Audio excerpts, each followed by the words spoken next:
For second PUC complete board course, join Shardi PCM 2025 available on Physics Pep Talk app. ಈಗ 6th ಕ್ವಶ್ಚನನ್ನು solve ಮಾಡೋಣ.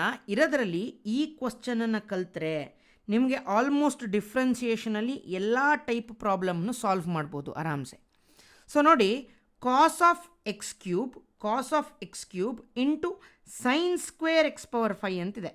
So first ಸ್ಟೆಪ್ಪಲ್ಲಿ ಏನು ಮಾಡ್ತೀವಿ ಅಂತ ಹೇಳಿದ್ರೆ y is equal to cos of x cube into sine square of x power 5 ಅಂತಿದೆ. Correct ಅಲ್ವಾ?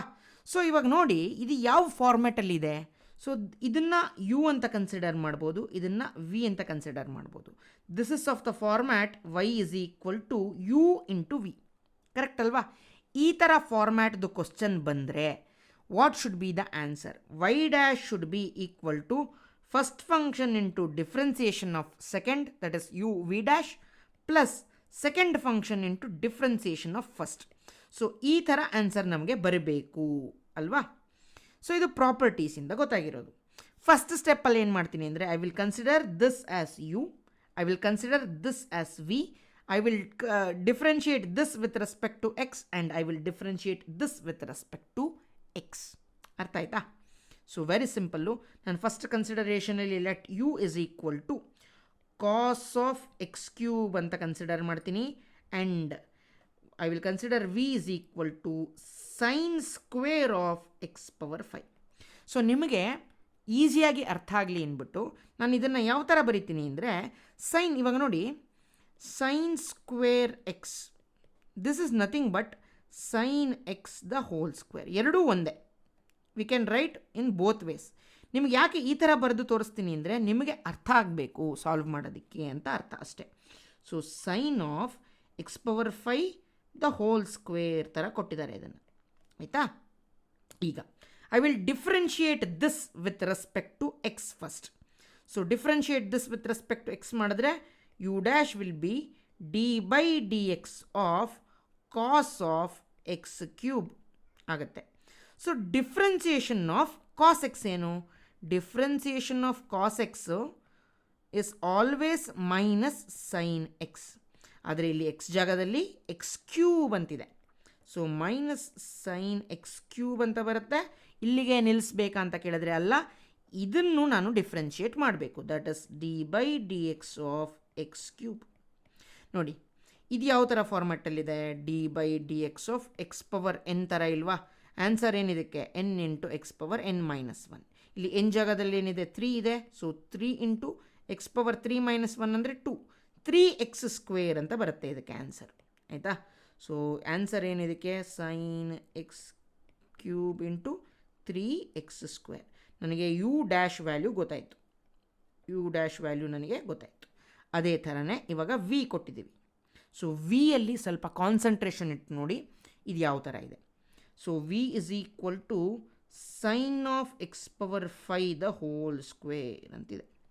So ನಮಗೆ x square ಥರ ಇದ್ದರೆ ಫಾರ್ಮ್ಯಾಟ್ ಗೊತ್ತು, ಆದರೆ differentiation of sine square x ಡೈರೆಕ್ಟಾಗಿ ಗೊತ್ತಿಲ್ಲ. ಹಾಗಾಗಿ ನಾವೇನು ಮಾಡಬೇಕು ಅಂತ ಹೇಳಿದ್ರೆ, ನೋಡಿ, ದಿಸ್ ಇವಾಗ V is equal to x, ಇದು ಹೋಲ್ ಟರ್ಮನ್ನ ಒಂದು ಕಾನ್ಸ್ಟೆಂಟ್ ಪವರ್ ಎನ್ ಜಾಗದಲ್ಲಿ 2 ಇದೆ. ಆ ಥರದಿಂದ ಶುರು ಮಾಡಬೇಕು ನಾವು ಡಿಫ್ರೆನ್ಸಿಯೇಷನು ಈ ಥರ ಕ್ವಶನ್ಗಳಿಗೆ. ಆಯಿತಾ? ಸೊ ನೋಡಿ ತೋರಿಸ್ತೀನಿ. ಹಾಗಾದರೆ v dash will be equal to d by D x of sine of x power 5 the whole square. Sine square ಎಕ್ಸೇ ಇದು. ಸೈನ್ ಸ್ಕ್ವೇರ್ ಎಕ್ಸ್ ಪವರ್ 5ನೇ ನಾನು ಈ ಥರ ಬರೆದಿದ್ದೀನಿ. ಯಾಕೆಂದರೆ ಇದು ಹೋಲ್ ಟರ್ಮನ್ನು ಒಂದು ಎಕ್ಸ್ ಪವರ್ ಸ್ಕ್ವೇರ್ ಇದೇ ಥರ ಬರೀಬೇಕು ಫಸ್ಟ್. ಈಗ ಡಿಫ್ರೆನ್ಸಿಯೇಷನ್ ಆಫ್ ಎಕ್ಸ್ ಸ್ಕ್ವೇರ್ ಏನು? Differentiation of x square is 2x ಅಲ್ವಾ? N into x power N minus 1. So 2x ಅಂತ ಬರಬೇಕು. ಸೊ ಆನ್ಸರು ಇಲ್ಲಿ ಏನಂತ ಬರಬೇಕು? ಹಾಗಾದರೆ 2 ಇಂಟು ಎಕ್ಸ್ ಜಾಗದಲ್ಲಿ ಏನಿದೆ ನೋಡಿ, ಎಕ್ಸ್ ಜಾಗದಲ್ಲಿ ಸೈನ್ ಆಫ್ ಎಕ್ಸ್ ಪವರ್ 5 ಅಂತಿದೆ, 2x. ಇಲ್ಲಿಗೆ ಮುಗಿಸ್ಬೇಕಾ ಅಂತ ಕೇಳಿದ್ರೆ ಇಲ್ಲ. Into D by D x of, ಇವಾಗ ಈ ಹೋಲ್ ಟರ್ಮ್ನ ಇಲ್ಲಿ ಬರ್ಕೊಳ್ಬೇಕು. ಹೋಲ್ ಟರ್ಮ್ ಏನು? Sine of x power 5. ಓಕೆನಾ? ಈಗ ನೋಡಿ, ಡಿಫ್ರೆನ್ಸಿಯೇಷನ್ ಆಫ್ ಸೈನ್ ಎಕ್ಸ್ ಏನಾಗಬೇಕು? That is cos x. So which is equal to 2 into sine x power 5. Differentiation of sine is cos. Cos of ಏನಿದೆ value that is x power 5. X ಜಾಗದಲ್ಲಿ x power 5 ಇದೆ. ಇಲ್ಲಿಗೆ ನಿಲ್ಲಿಸ್ಬೇಕಾ? ಖಂಡಿತ ಇಲ್ಲ. X power 5ನೂ differentiate ಮಾಡಬೇಕು into D by D x of x power 5. ಆಯಿತಾ? ಇವಾಗ ನಮಗೆ ಫೈನಲ್ ಸ್ಟೆಪ್ಪಲ್ಲಿ ಆನ್ಸರ್ ಬರುತ್ತೆ. ಇವಾಗ V dash answer that is V dash will be equal to 2 into sine x power 5 into cos of x power 5 into differentiation of x power 5 ಏನು? That is N into N power N minus 1. 5 minus 1 ಅಂದರೆ 4. ಈಗ ನೋಡಿ 5 into 2 is 10. So the value of v dash is 10. X power 4ನ first ಬರ್ಕೋತೀನಿ. X power 4 sine of x power 5 into cos of x power 5. So this is the value of v dash. So ನೋಡಿ ಇವಾಗ you into V ಫಾರ್ಮ್ಯಾಟಲ್ಲಿ ಇದೆ question ಅಂತ ಗೊತ್ತಾಯಿತು. You ವ್ಯಾಲ್ಯೂನು ಗೊತ್ತು ನನಗೆ, V ವ್ಯಾಲ್ಯೂನು ಗೊತ್ತು. ಸೊ ಆಮೇಲೆ ಯು ಡ್ಯಾಶ್ ವ್ಯಾಲ್ಯೂನು ಗೊತ್ತು, ವಿ ಡ್ಯಾಶ್ ವ್ಯಾಲ್ಯೂನು ಗೊತ್ತು. ಆನ್ಸರು ಈ ಥರ ಬರಿಬೇಕು ಅಂತ ಗೊತ್ತು. ಹಾಗಾದರೆ what is the answer now? So answer y dash will be u into v dash. U ಅಂದರೆ cos of x cube, cos of x cube. U into v dash ಅಂದರೆ ಇದು. So 10x power 4, 10x power 4 ಆಮೇಲೆ ಏನಿದೆ sign of x power 5, ಅದಾದಮೇಲೆ ಏನಿದೆ ಕಾಸ್ of x power 5 ಅಂತಿದೆ. Correct ಅಲ್ವಾ? ಅದಾದಮೇಲೆ first function into differentiation of second plus second function into differentiation of first. Second function ಅಂದರೆ sine square of x power 5. ನಿಮ್ಗೆ ಅರ್ಥ ಆಗಲಿ ಅಂತ ಸುಮ್ಮನೆ ಈ ಥರ ಬರೆದಿದ್ದೆ, ಬಿಟ್ಟರೆ ಆ್ಯಕ್ಚುಲಾಗಿ v value sine square x power 5 ಅಲ್ವಾ? ಅದನ್ನು ಆ್ಯಸ್ ಇಟ್ ಇಸ್ ಹಾಗೆ ಬರ್ಕೋತೀನಿ. Sine square x power 5 v into u dash. U dash ಅಂದರೆ this one, that is minus sine of x cube, minus sine of x cube into 3x square. So ನಾವು ಸ್ವಲ್ಪ ಸ್ಮೂತಾಗಿ ಬರೆಯೋದಾದರೆ first ಇದನ್ನು ಬರ್ಕೋತೀನಿ 10x power 4. ಇವಾಗ ನನಗೆ ಯಾವ್ದು highest power ಇದೆಯಲ್ಲ ಅದನ್ನು ಫಸ್ಟ್ ಬರ್ಕೊಂಡು ಆಮೇಲೆ ಲೋಯೆಸ್ಟ್ ಪವರ್ಗೆ ಬರ್ಕೋತೀನಿ. ಸೈನ್ ಎಕ್ಸ್ ಪವರ್ 5 ಅದೇನು ಬರಿಬೇಕು ಅಂತ ಇಲ್ಲ, ಆದರೂ ನಾನು ಸುಮ್ಮನೆ ಬರಿತಾ ಇದ್ದೀನಿ ಅಷ್ಟೇ.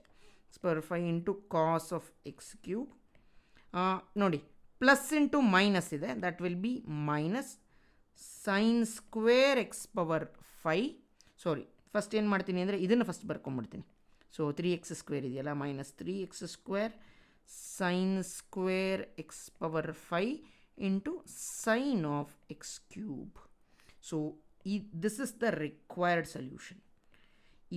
ಈ ಕ್ವಶನಲ್ಲಿ ನಮಗೆ ಹೊಸದಾಗಿ ಏನು ಕಲ್ತ್ಕೊಂಡ್ವಿ ಅಂತ ಹೇಳಿದ್ರೆ, ಸೈನ್ ಸ್ಕ್ವೇರ್ ಕಾಸ್ ಸ್ಕ್ವೇರ್ ಅಂತೆಲ್ಲ ಇದ್ದರೆ ಅದನ್ನು ನಾವು the power the whole square ಅಂತ ಬರೆದು ಫಸ್ಟ್ ಡಿಫ್ರೆನ್ಷಿಯೇಷನ್ ಮಾಡ್ತಾ ಎಕ್ಸ್ ಪವರ್ ಎನ್ ಥರ ಡಿಫ್ರೆನ್ಷಿಯೇಟ್ ಮಾಡಬೇಕು. ಅದನ್ನು ಅರ್ಥ ಆಯ್ತಾ ನೋಡಿ?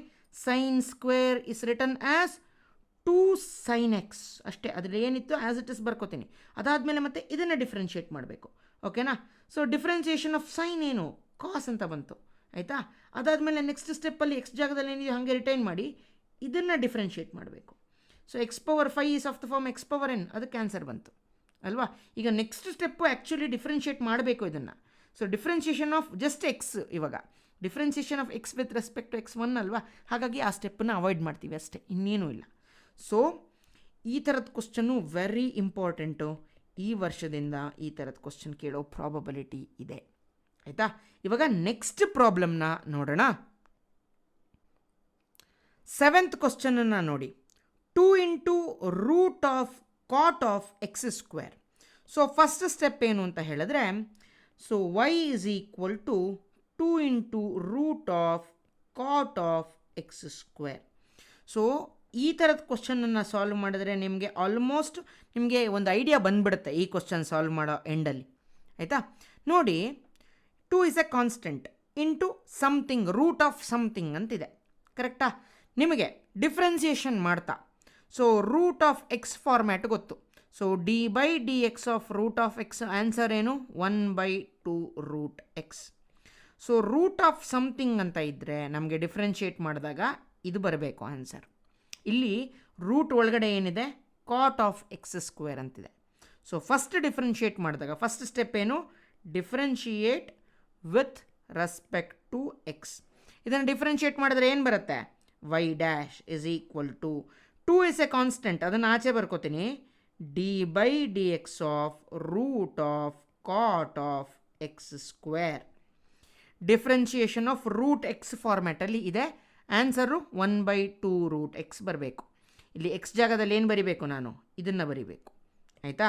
So which will be 2 into differentiation of that is 1/2 root cot of x square. ಇಲ್ಲಿಗೆ ಮುಗಿಸಿದ್ರೆ ಆಗೋದಿಲ್ಲ. ಇವಾಗ ಇದನ್ನು ಡಿಫ್ರೆನ್ಷಿಯೇಟ್ ಮಾಡಬೇಕು. D by D x of ಇರೋದು ಟರ್ಮ್ ಏನು, cot of x square. Cot of x square. So ಇವಾಗ ಡಿಫ್ರೆನ್ಸಿಯೇಷನ್ ಆಫ್ ಕಾಟ್ ಎಕ್ಸ್ ಏನು ನಮಗೆ? ಸೊ ಫಾರ್ಮುಲಾ ಗೊತ್ತಿದೆ. Differentiation of cot x is equal to minus cosecant square x. Minus cosecant square x. ಆದರೆ ಇಲ್ಲಿ x ಜಾಗದಲ್ಲಿ ಏನಿದೆ, X square ಅಂತ ಇದೆ. ಸೊ ಇವಾಗ ನೋಡಿ, ಇಲ್ಲೇನೋ ಕ್ಯಾನ್ಸಲ್ ಆಗುತ್ತೆ ಅಂತ ಅನ್ಕೋತೀನಿ. ನೋಡಿ, ಈ ಟು ಕ್ಯಾನ್ಸಲ್ ಆಗುತ್ತೆ. ಸೊ 2 ಕ್ಯಾನ್ಸಲ್ ಆಗುತ್ತೆ. ಸೊ ಫಸ್ಟ್ ಟರ್ಮಲ್ಲಿ ಉಳ್ಕೊಳ್ಳೋದು 1/ರೂಟ್ of cot of x square. Differentiation of this is nothing but minus cosecant square. X ಜಾಗದಲ್ಲಿ ಏನಿದೆ, ಎಕ್ಸ್ ಸ್ಕ್ವೇರ್ ಇದೆ. ಹಾಗಾಗಿ ಇವಾಗ ಇದನ್ನು ಡಿಫ್ರೆನ್ಷಿಯೇಟ್ ಮಾಡಬೇಕು into D by D x of x square. So ಇದೇ last step. Differentiation of x square ಏನು ಇಷ್ಟೊತ್ತು ಮಾಡಿದ್ದೀವಿ, ಡೈರೆಕ್ಟಾಗಿ 2x ಅಂತ ಬರೀರಿ ಅಷ್ಟೇ. ಸೊ ಅದರ 2x ಆಗುತ್ತೆ. ಸೊ ಆನ್ಸರು ಈ ಮೈನಸ್ಸು ಈ 2xನ ಒಟ್ಟಿಗೆ ಬರಿತೀನಿ. Minus 2x divided by root of cot of x square into cosecant square x square. ಇಷ್ಟು ಬರುತ್ತೆ ಆನ್ಸರ್. ಆಯಿತಾ? Minus 2x cosecant square x square by root of cot x square. So this is the final answer. ಅರ್ಥ ಆಯ್ತಾ? So ಇನ್ನೊಂದು ಸತಿ ಹೇಳ್ಬಿಡ್ತೀನಿ. Root of something ಅಂತ ಇದ್ದರೆ ರೂಟ್ ಎಕ್ಸ್ಗೆ ನನಗೆ ಡಿಫ್ರೆನ್ಸಿಯೇಷನ್ ಗೊತ್ತು, ದಟ್ ಇಸ್ 1/2 ರೂಟ್ ಎಕ್ಸ್. ಇವಾಗ ಇಲ್ಲಿ ಎಕ್ಸ್ ಜಾಗದಲ್ಲಿ ನನಗೆ ಕಾಟ್ ಆಫ್ ಎಕ್ಸ್ ಸ್ಕ್ವೇರ್ ಇದೆ.